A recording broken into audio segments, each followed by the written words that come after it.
advocate for that, but I'll tell my kids. Amen. What's up, y'all? It's Brian Keith, and I'm back with another video. Today, we're going to be talking about the Real Housewives of Potomac, Season 8, Episode 15. Like I said, them on this trip has really, got me a little bit more invested into watching the show and actually sitting down instead of doing it in my car. Oh, pocket. But yeah, like I did feel like the trip. I think all the girls are really getting engaged. But let's talk about it, y'all. Like, comment, subscribe, and enjoy. Yeah, let me check my shit real quick. Hotter than the fire coming out my flame. And if you wanna play with me, you can't play in me. On the playground, bitch, you can't play with me. Got it, want it, securing the bag. All right. So the episode starts with, all the girls, we're sitting down. Ashley, Giselle, Robin, Mia, we're sitting down talking about Wendy and Candace about the whole situation. They were like, oh, I thought you were talking about my child, da da da da da da, all that. And Robin and Giselle, Giselle has this voice of now. But when Wendy walked over, Wendy was like, what's going on? What y'all talking about? And they're like, oh, no, we can talk about it later. She's like, no, we're going to talk about it now. We're going to talk about it now. What was the conversation that was being had? But we can talk about it later. No, what was the conversation that was being had? What y'all talking about? So Robin, being the mouthpiece of Giselle, she's just like, well, when Giselle was talking about Grace, y'all was over here making faces, and I don't know why y'all be making faces about her daughter. And my whole thing is like, that's such an assumption because we don't know until you ask. Being that they ask now, cool, whatever. But beforehand, y'all over here having whole round table meetings about something that you are assuming. And that's the part that's kind of like I know with my job, it's like give people, positive intent, think that they have positive intent, but I get that they don't like each other, cool. Surrounding the conversation about Grace. Mm-hmm. And I picked up on it. I didn't like it, but it happened, and I noticed. But it's just weird that, y'all have such a hard-on for Wendy and Candace. They come over and Wendy basically says like, look, I don't speak on Giselle's daughter because the last time that, we sat around in New York, basically reunion, you weaponized your daughter against me. But, Robin's like, well, at the end of the day, while we were talking, y'all was over here making faces. And I just don't get why y'all would be making faces about Grace. And you hear Ashley and Mia giving their side to comments as well. And, it's funny because as we're sitting here talking, Giselle is literally on the side. Candace and Wendy over here. I'm just like, how you a grown-ass woman and you got Robin over here fighting your battles for you and being your mouthpiece? And I'm just like, this is the problem that we have. Giselle, you have an issue, but you can't stand up for yourself, and then you want Karen to speak up for you. Nah. Well, in the confessionals, Giselle basically says that she's disappointed in Karen because she didn't stick up for Grace. She was like, I would never let nobody, go for Ravens, but y'all, you over here allow them to talk about my daughter, make faces about my daughter. Candace says, look, I don't like Giselle. Anything she talking about, I tune her out. She's like, but when it comes to her kids, I always give my respect towards her kids.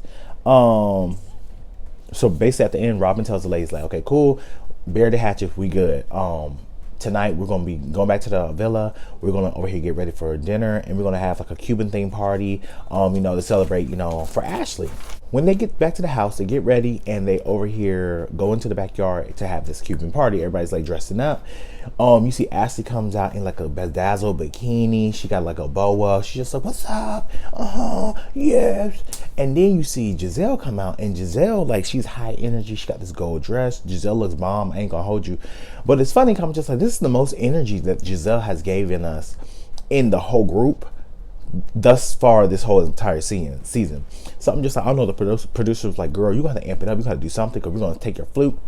But I don't really know. I just think it's funny that Giselle is just like now, like, oh, what's good? Yeah, doing all this. But beforehand, you over here just mute and be doing the mannequin challenge in the corner, right? Okay. So as everybody sits at the table, Karen addresses Candace and Robin. She's just like, okay, when we were over here earlier today, when we all talked, we thought that you guys were moving forward. However, it seems like there's a line drawn in the sand. The elephant in the room. I mean, there were some strong things said on the beach. And you guys closed it out rather, honestly, roughly. Robin's like, Candace feels like she did nothing wrong. And I can see both sides, in which I think, like I said this before, with Robin felt hurt that Candace was talking about you know, her online and said all these things. She literally slandered me repeatedly. She multiple times told people that I lied on her husband. However, Robin, you can't see why Candace is hurt. That you can see defamation, you can see you know, you're over here slandering my husband, you're doing this, defamation of character, blah, blah, blah, blah, blah, all these things, but you can't see that Giselle did it. And I think that is the overarching issue, that you can see all this stuff for your perspective, but you can't literally see that your best friend did that to all of these ladies sitting at this table. Participated in a plot in order to cover up for mine. Do you know that is defamation, what you wrote? And in Minus NECA and Kiana.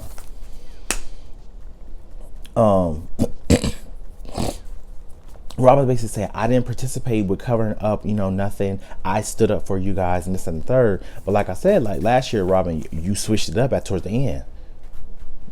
That's why Candace calls you dumb. Get upset about stuff because it's done on camera, which is not fair. We're all here. When we're filming, everything we do should happen on camera.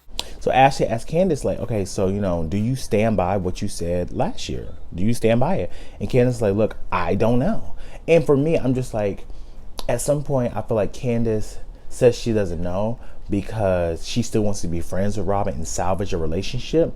But at some point, we have to come with a why. Because if you don't come with a why, for me, it's not going to make sense. Because if you can articulate yourself in the confessionals to say, she did this, that, the third, A, B, C, D, F, G, about, you know, not supporting me, and, you know, there's an underarching issue that she might have, you know, participated in the plotation, then you should have said that. But just to say, I don't know, left it very open-ended, and for them to fill in the gaps. And that's what they did. And that's what the audience did too, Queen of Bravo. She's so biased. I know it's Robin. It is. I don't know. Sense to me. But it does not, at this point, it doesn't matter. Robin's like, at the end of the day, like, it's sad because she weaponized my platform against me. And I'm just thinking, like, Robin, you realize that if you would have never came to the internet on your podcast and brought it up behind the paywall, then we would not have got to this place. And even on Watch What Happens Live last year, when everything came out, when you went with Andy, they talked about it. You had Ebony K. Williams over here looking at you like, you cuckoo. And then Andy even said, I don't think that Candace is mad about what's going on with you. I think Candace feels betrayed, and I feel like Candace feels like you withheld information. She feels betrayed by you. What does what I'm going through or what I shared have to do with her and Chris? It's about what you didn't share. So NECA asked Candace, like, you know, are you still, you know, open to reconnecting with her? Candace says, yeah, I'm open to shutting the fuck up. I said, ooh.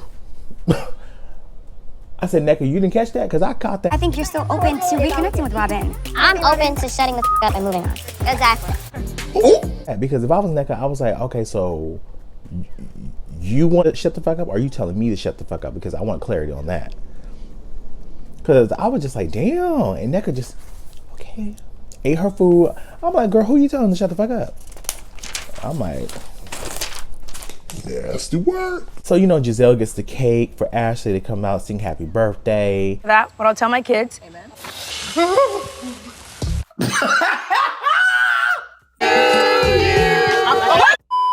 Next morning, we see Giselle pull Karen to the side, and she basically tells her, like, you know, I want support from you, but I'm not feeling the support.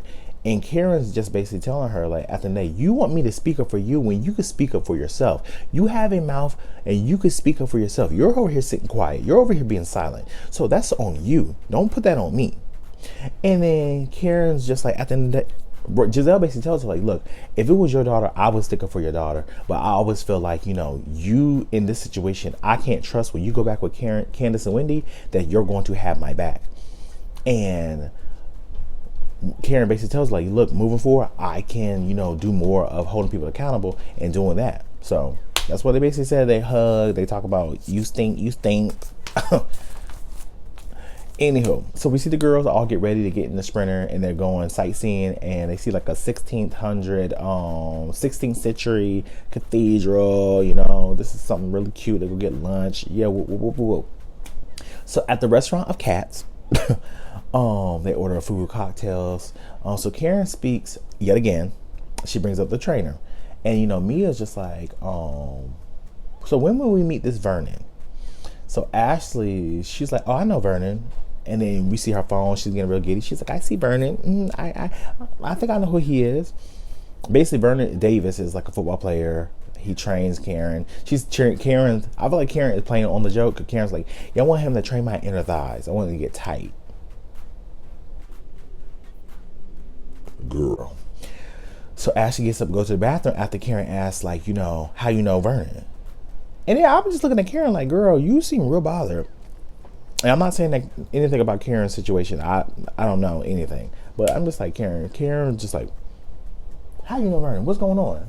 Tell me the tea. I'm like, okay. So, you know, Ashley comes back. She's real giddy, real girly, real, yeah, you know. I'm like, okay, Ashley, we'll see what happens. We'll see if you actually like the BBC. You know, Karen tells the table that, you know, Giselle told her that her whole vibe changed. So Giselle brought it to my attention that when I'm with you all, meaning Candace and Wendy, she felt as though my whole vibe changed. When she's with Candace and Wendy. Mia agrees with Giselle. When you take Giselle out of the group, everybody gets along and everybody has a good time. When Giselle's in the group, I feel like Giselle causes division. And I heard this from Rodney the Voice watching one of his older videos, and it makes so much sense. And then when he said that, I started watching it. I'm just like, when Giselle's not there, give you an example, when Candace and Robin was beefing earlier this season and they went into the hotel in Austin and she got her, she like, let me wear your slippers. Girl, if I don't like you, you can go to hell. No, let alone wear my slippers. Which naturally, when we are in a group, we tend to hash out our issues. It's not that her energy has shifted, it's that she's holding y'all accountable. But Candace and Wendy basically told the ladies that, you know, we tend to hash out situations within the group. And I don't feel like her energy is changing. I just feel like she's holding everyone collectively accountable. Karen speaks to that Giselle. So we then see Kiarna. She's basically like, I feel like there's an underlying issue going on that nobody's talking about, and it's between you and you, basically meaning Giselle and Candace, and saying that, you know, it feels like there's a lot of tension and you could cut it with a knife. And I like the fact that, you know, even Kiarna doesn't know much, but she's observing. And I like the fact that she can at least give her opinion, because NECA is still sitting there eating her whatever. Like, that's the thing about NECA. NECA just fades into the background every time.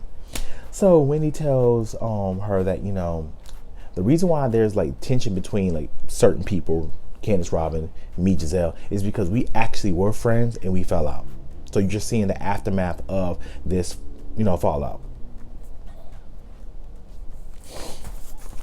I'm just like, Giselle's only friend.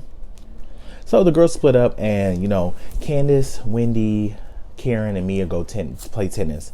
And, you know, they're playing tennis. It's hot outside. They're like, oh, my underboob sweating. Mia brings up Ashley's divorce. Real, I'm always rooting for a marriage. No, be honest, y'all. Like, do you think that she is not getting divorced for financial reasons? Because let me tell you, she's a gold digger. Oh. And I feel like none of the other ladies was trying to bait for it. They're like, she was like, yeah, what do y'all think about Ashley's divorce? Everybody else was like, I mean, I wish her the best, you know.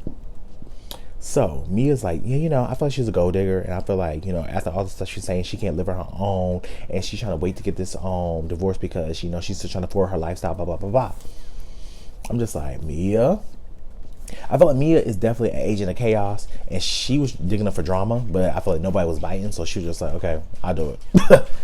So at the gun, they were over here shooting targets, and it was Giselle, Kiarna, NECA, Ashley, Robin. They all went to go shoot targets. So Robin asked Kiarna, she was like, okay, so when you're with Wendy prior, because you knew Wendy before, did she talk about us? Did she say anything negative? Blah, blah, blah. Kiarna was like, no. I knew there was a little bit beef with like NECA situation, but, you know, she never said anything bad about you or Giselle. I get it. Shade was obvious, but she's never said, I don't like Giselle. Oh, okay.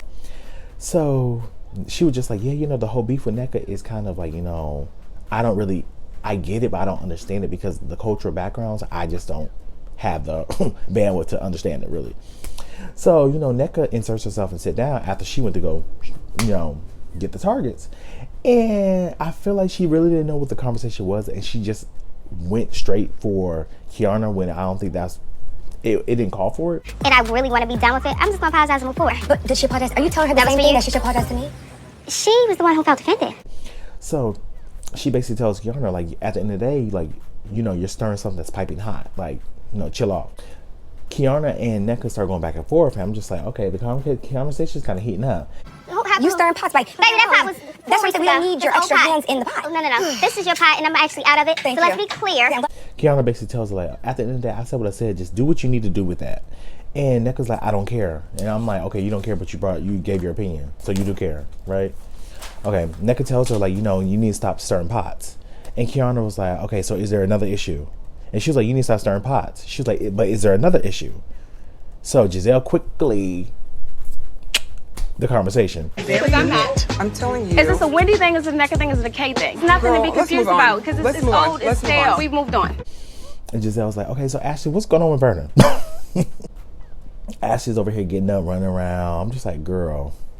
So all the ladies get ready and they go out to a restaurant where they're over here having like a wedding. They're over here celebrating. Oh, it's their last night in DR. And, you know, the ladies are over here looking cute and looking fly. So Candace and Wendy are the, you know, messy starters tonight. And, you know, they talk about everything that happened in tennis because, you know, the question got brought up from NECA. And they're like, yo, tennis was great. However, Messy Mia, brought up Ashley's marriage. Are a gold digger. She used that term. I did. And also in reference of calling her a gold digger. So Ashley's like, oh. And I feel like if I was Ashley, I'll feel a little bit betrayed because it's like, I actually went to your house, sat down, broke bread with you, and told you my information. And you used that information as a weapon against me when it really ain't none of your business. And on top of that, now we see the stuff that's going on with Mia. It's like, look what's going on with you. So Candace was like, okay, but that's the term that you use. Gold digger was the term that you use. And Mia's like, yep, I did. I said, oh. So Mia's like, look, last year you was over here TikToking, you was over here, you know, getting your divorce, but then you put a halt on it because you realized that you didn't have the funds yourself, and Michael still had, you know, the credit cards. Get a divorce! I think you're not getting it right now because you married Michael for his money. So Ashley was like, okay, but did you marry Gordon for his money? And Mia's like, I might have. That's why with Mia, up and down. I'm like, sometimes I feel like she's being honest, and sometimes I feel like she is a lie. Did you marry Gordon for his money? I might have. Girl. Okay, well. So the ladies start going rapid fire questions on Ashley. Like, are you getting a lump sum? No, he only paid for the kids. Do he still have a credit card? No, you don't use the same credit card. But then we find out in the confessionals that they do use the same credit card. He do pay for her car. Obviously, he paid for the house. Okay. So Giselle brings up Vernon yet again to Robin. So Giselle and Robin bring up Vernon, and they basically talk about, okay, so why are you getting trained by him? I thought you had, like, you know, situation with 5% build up calcium. I thought, you know, that situation is like very much, you know, a lot. Like, how can you get trained by him when, you know, this is going on? And I just feel like they're still trying to apply that Karen is over here cheating. And do I feel like Karen is cheating on Ray? No, obviously not. However, do I feel like there's a situation going on where, you know, both parties are aware of and agree upon something? Yes. Makes sense to me. Well, first of all, I'm in very good shape for 60, okay? You cheat, but you, okay, are you in shape or do you have heart problems? Like, which one is it? But who knows? But this was a great episode. Kiana, shout out to you. I really do like your addition. I feel like she's just fun, fresh. Obviously, we're getting closer to the end of the season, and we know that fight about to come up. And I just don't want people to, like, really, like, oh, she's ghetto, she's this. Like, when it comes to, and I do not condone violence, just say that. But when it comes to that whole altercation between Deborah and Kiana, when I saw the video like plenty of times. But if someone throws a glass in my face, I don't care if I'm the president of a company, I'm going to defend myself. Point blank and period. Deborah threw a glass in that girl's face. And I feel like at that point that's assault, and she has all grounds to do whatever she needed to do in that moment, period. But y'all, I can't post a video because last time I posted a video, I got flagged. I know that. But y'all, like, comment, subscribe, and I'll see you guys in the next video. Hopefully Potomac will be done, because why are we still on? We should have been stopped at episode 13. Dude, we just don't. But y'all, see you guys in the next video. Peace. Brian Keith, LG, Black View. Bet you didn't know we the Holy Trinity. Now let it God